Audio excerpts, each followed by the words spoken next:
के साथ कोटे में कोटा होना चाहिए। मुझे तो हंसी भी आती है कई बार, मैं तो कहता हूँ सुप्रीम कोर्ट है या ब्राह्मण कोर्ट है।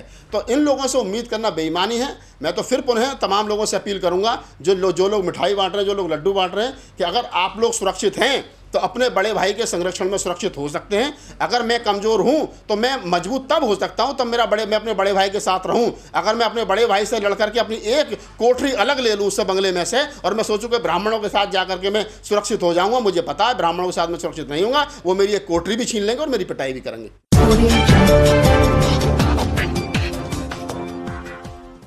नागपाल जी, सुप्रीम कोर्ट का डिसीजन आया है कि जो SC ST में वर्गीकरण किया जाना है जातियों का, मतलब क्रीमी लेयर उसमें भी आ जाएगा। क्या कहना चाहोगे?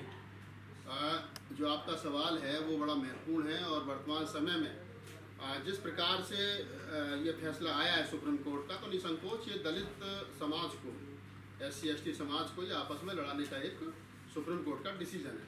सुप्रीम कोर्ट ने 3 प्रमुख रूप से इसमें बिंदु उठाए हैं। पहला है वर्गीकरण, दूसरा है कोटे में कोटा, और तीसरा है क्रीमी लेयर।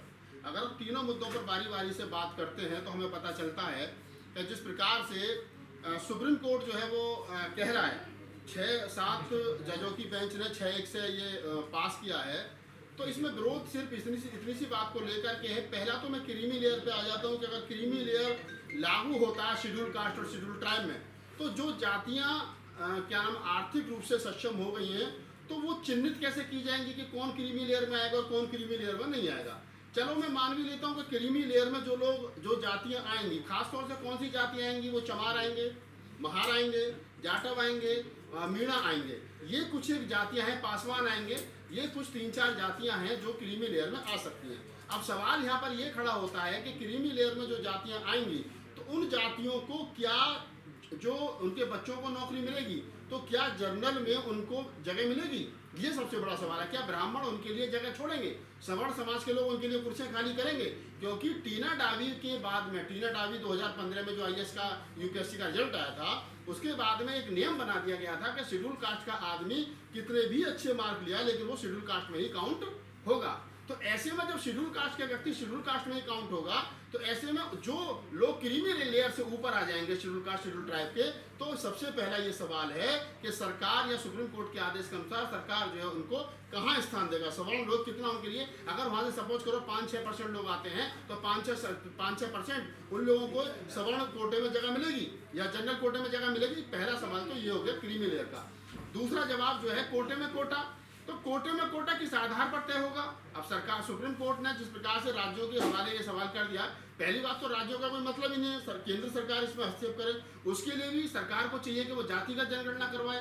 सरकार, जो केंद्र सरकार, मनुवादी सरकार, ब्राह्मणों के हाथों में फलती फूलती सरकार, आज तक देश के अंदर जातिगत जनगणना नहीं करवा पाई है, वो कैसे ये अंदाजा लगाएगी कौन आदमी क्रीमी लेयर में और कौन आदमी क्रीमी लेयर में नहीं है? फिर कोटे में कोटा किस आधार पर कोटे में कोटा बनेगा? आज भी जब पूरा शेड्यूल कास्ट और शेड्यूल ट्राइब लगभग 25% जो जातियां हैं देश की टोटल तमाम आबादी की, उसमें जो 22% जो शेड्यूल कास्ट और शेड्यूल ट्राइब को आरक्षण दिया गया है, आज भी उनको मिलने वाला जो आरक्षण है, बहुत सारी बड़ी पोस्टों पर NFS कर दिया जाता है कि इसके लिए कोई उपयुक्त प्रतिभा व्यक्ति नहीं है। अब ऐसे में ये कह देना, अभी तक तो ये जैसे एक आरोप लगाया जाता है कि ST का जो आरक्षण है मीणा खा गए, यह आरोप लगाया जाता है कि SC का आरक्षण तो चमार और महार खा गए, जाटव खा गए।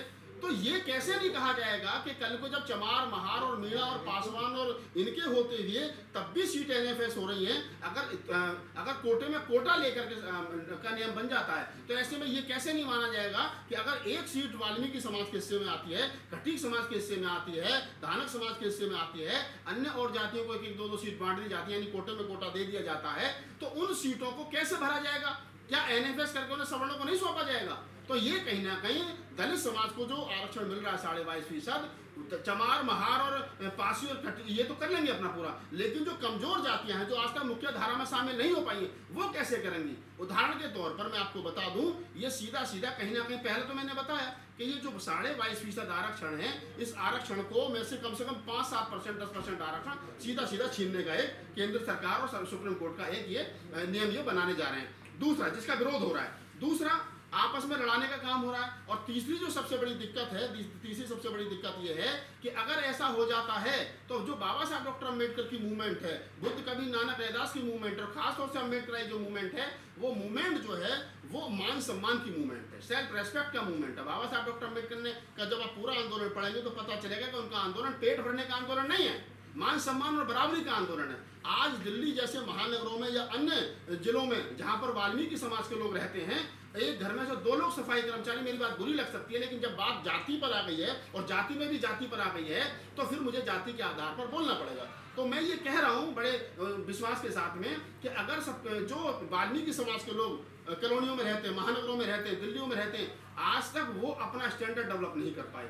आज भी पति पत्नी दोनों नौकरी करते हैं, 50-50 हज़ार रुपये सफाई कर्मचारी के रूप में उनको तनख्वाह मिलती है, 1 लाख रुपए घर में तनख्वाह आ रही है, ना तो उनका रहना सहना ठीक हुआ है और ना उनका खान पीन ठीक हुआ है। आज भी रेल की पटरियों के किनारे या फिर क्या नाम है नालों के किनारे वो महानगरों में बस रहे हैं। ये दुख का विषय है। वो हमारे छोटे साथी हैं, उनको उनके पास में आय के साधन बने तो उनको सुधार करना चाहिए था। आज भी 1 लाख रुपए तनख्वाह लेने के बाद में दिवाली और होली के अगले दिन वो किसी सवर्ण समाज के आदमी के सामने रात का झूठन लेने के लिए और 20-25-50 रुपए लेने के लिए खड़े होते हैं, तो इसका मतलब उनमें वो आत्मसम्मान नहीं आया है। और जो रमेश भंगी या अन्य अज्ञान जी जैसे जो हमारे वरिष्ठ साथी हैं, बॉस साहब जैसे हमारे वरिष्ठ साथी हैं, हमारे बड़े भाई उनका सम्मान करते हैं, लेकिन जिस प्रकार से वर्गीकरण की करने की बात की जा रही है, मेरा सवाल वहीं खड़ा है कि अगर आपको आरक्षण दे दिया जाए तो क्या आप उस आरक्षण को बचा पाएंगे?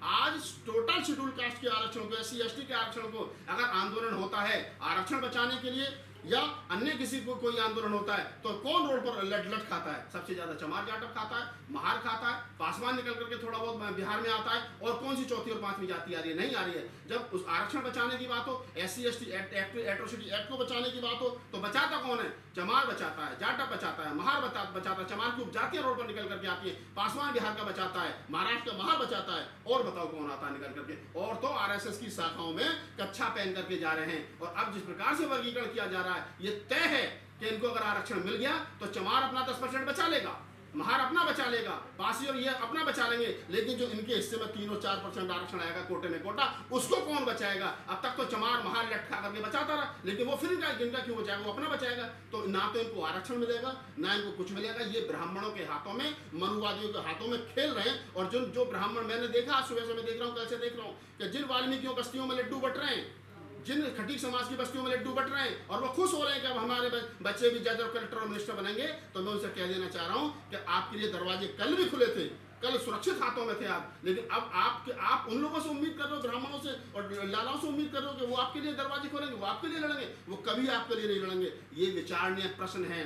पहला ये कि हमें आपस में लड़ाने की कोशिश की जा रही है, और दूसरा ये मैं आपको बता दूं कि जो वर्गीकरण है और जो क्रीमी लेयर, जो मैंने सारी बात बताई आपको, ये तय करता है कि जो इस देश की मनुवादी ताकतें हैं वो किसी भी कीमत पर, किसी भी हाल में इस देश के दलित समाज को समृद्ध नहीं देखना चाहती हैं। वो चाह रही हैं, जैसे आरोप लगता है कि चमार आरक्षण खा के, अब आप देखेंगे कि 1925 में 1975 में सबसे पहले पंजाब में A और B कैटेगरी में बांटा गया। उसमें A कैटेगरी में चमार रखा गया, चमार और चमार की उपजाति, चाहे जाटव है, चमार है, कुरील है, अहिरवार है, दोहरे है, सतनामी है, चाहे वो रैगढ़ है, चाहे रविदासी, उन जातियों को रखा गया। और दूसरी कैटेगरी में जो है वो वाल्मीकि और अन्य जातियों को रखा गया। 1990 और 91 के आसपास जो है फिर उसमें हरियाणा में रखा गया। हरियाणा में फिर A और B कैटेगरी बनाएगी, उसमें एक कैटेगरी में चमार रखा गया और दूसरी कैटेगरी में वाल्मीकि और प्लस 35 जातियां और रखी गई। फिर 94 में आंध्र प्रदेश में, फिर अन्य तमिलनाडु में, 4 राज्यों में ये आरक्षण को बांटने की पहले कोशिश की गई है, लेकिन 3 बेंचों की सुप्रीम कोर्ट की जज ने इसको खारिज कर दिया था, क्योंकि आर्टिकल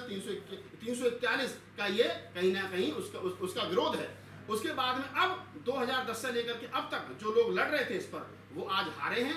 अब सरकार की तरफ से कौन लड़ रहे थे, कोर्ट की तरफ से कौन लड़ रहे थे? तो कोर्ट की तरफ से लड़ रहे थे कपिल सिब्बल और सलमान खुर्शीद जैसे बड़े वकील। और हमारे जो वकील हैं, जो अपने आप को कहते हैं कि हम सुप्रीम कोर्ट के वकील हैं, हम हाई कोर्ट के वकील हैं और हम तो सीनियर अधिवक्ता हैं, उनसे पूछो जब ये मामला सुप्रीम कोर्ट में चल रहा था, जब समाज को बांटने की कोशिश की जा रही थी, तो आप क्या कर रहे थे? हमारे वकील बसपा के प्रवक्ता बन रहे थे, वो कहते थे बहन जी को प्रधानमंत्री बनाएंगे। हमारे वकील क्या कर रहे थे? ईवीएम की लड़ाई लड़ रहे थे। लड़ाई लड़नी चाहिए थी ये वाली, लड़ाई लड़ रहे थे वो वाली। ना वो ईवीएम को बंद करा पाए, ना वो बहन जी को प्रधानमंत्री बना पाए, उल्टा आपस में लड़ने का जो फैसला आया है ये दुर्भाग्यपूर्ण है। और मैं कह रहा हूं कि इसके लिए सबसे ज्यादा अगर कोई जिम्मेदार है तो चमार जाटव जिम्मेदार है, महार जिम्मेदार है, कुरील अहिरवार दोहरे जिम्मेदार है, पासवान जिम्मेदार है। क्यों? क्योंकि वो महत्वपूर्ण पदों पर थे, इसलिए उनको काम करना चाहिए, तो उन्होंने काम नहीं किया। सारे बहुजन तो अपना वकील कपिल सिब्बल को मानते हैं, हर केस उन्हीं को दिया जाता है। हाँ तो ठीक है ना, अच्छी बात है। सारे केस हार जाते हैं। मैं क्या कह रहा हूँ, कपिल सिब्बल वही कपिल सिब्बल साहब हैं, सीनियर अभिवक्ता हैं, समाजवादी पार्टी के राज्यसभा सांसद हैं।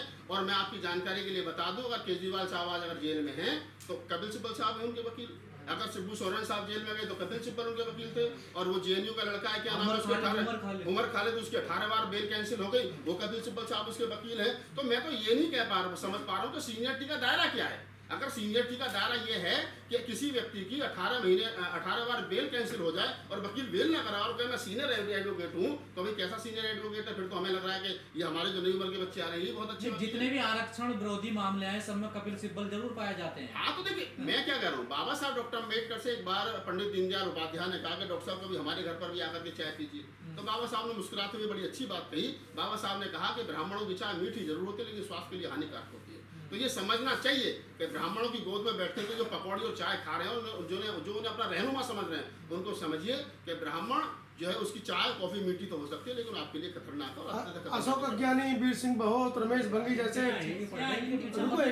रुक तो जाओ यार, इन्होंने स्वागत किया है इस आपके सवाल का मैं जवाब दे चुका हूँ। मैंने कहा है कि जिन वाल्मीकि बस्तियों में आज मिठाई और लड्डू बट रहे हैं, उनको विचार करना चाहिए कि आरक्षण अगर आज़ादी के 75 साल के बावजूद भी है और लोगों को मिल रहा है, किसी को कम या ज़्यादा तो बात की बात है, तो ये सिर्फ इस देश के चमार महारों की वजह से मिल रहा है, क्योंकि वो लड़े हैं। और जैसे मैंने कहा, उदाहरण के तौर पर बता देता हूँ आपको, अगर 2 अप्रैल 2018 को SC/ST एट्रोसिटी एक्ट के लिए लोग रोड पर लड़े, तो आप समझ लीजिए कि उस रोड पर लड़ने वालों में 13 बच्चे शहीद हुए। 13 में 13 चमार थे, एक साथ कोई दूसरा था, 12 चमार थे। मुझे बताओ, जब लड़ेगा चमार, मरेगा चमार, लड़ चमार खाएगा, तो फिर माल वो नहीं खाएगा तो कौन खाएगा? वही खाएगा ना। आपको अगर चाहिए तो आप लड़िए, आइए। आज तक चमार लड़ता रहा, पिटता रहा, अपना और आपका दोनों को बचाता रहा है। वो बचा तो आपके भी बच्चे कुछ ना कुछ लगे हैं, लेकिन जो ये सोच रहे हैं कि ना वर्गीकरण होगा, कोटे में कोटा होगा, तो हमें ज्यादा अधिकार मिलेंगे। अधिकार जब मिलेंगे कि जब आप पढ़ लिख करके मेरिट में आओगे। अधिकार जब मिलेंगे कि जब आप लड़ना सीखोगे। बिना लड़े तो भाई साहब कोई कुछ नहीं दे रहा, अपने वाले नहीं देंगे, दूसरे वाले। इतना आसान थोड़ा ही है ना, अभी तो सरकार के पास कोई डाटा नहीं है ना, कोर्ट के पास कोई डाटा लागू थोड़ा ही हो जाएगा। देखिए, आप जो कह रहे हो कि नहीं, वो मैं पहले ही कह चुका हूँ कि इसके लिए जातिगत जनगणना करवानी पड़ेगी, और जातिगत जनगणना से सरकार पहले ही भाग रही है।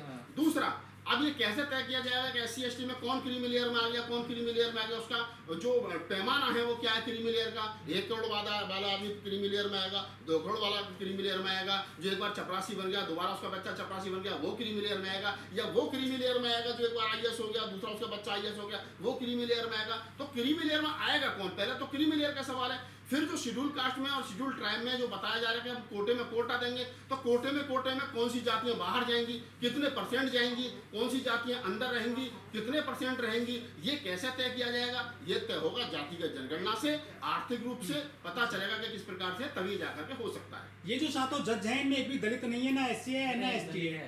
इनमें एक ऐसी हैं जिन्होंने क्रीमी लेयर का समर्थन किया है, ठीक है, और एक महिला है, शायद वो ब्राह्मण है, जिन्होंने इसका कहा है कि आर्टिकल 341 का, हाँ, बेला त्रिवेदी, वो ब्राह्मण है, उन्होंने कहा है कि आर्टिकल 341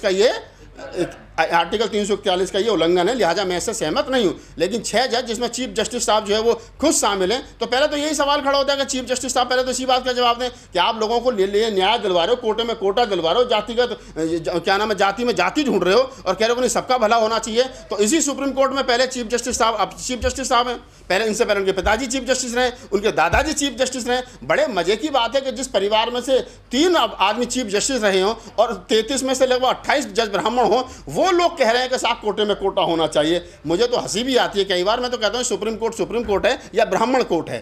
तो इन लोगों से उम्मीद करना बेईमानी है। मैं तो फिर पुनः तमाम लोगों से अपील करूँगा, जो लोग मिठाई बांट रहे हैं, जो लोग लड्डू बांट रहे हैं, कि अगर आप लोग सुरक्षित हैं तो अपने बड़े भाई के संरक्षण में सुरक्षित हो सकते हैं। अगर मैं कमज़ोर हूं तो मैं मजबूत तब हो सकता हूं, तब मैं अपने बड़े भाई के साथ रहूं। अगर मैं अपने बड़े भाई से लड़ करके अपनी एक कोठरी अलग ले लूं उससे बंगले में से, और मैं सोचूं कि ब्राह्मणों के साथ जा करके मैं सुरक्षित हो जाऊंगा, मुझे पता है ब्राह्मणों के साथ मैं सुरक्षित नहीं होऊंगा। वो मेरी एक कोठरी भी छीन लेंगे और मेरी पिटाई भी करेंगे। धन्यवाद।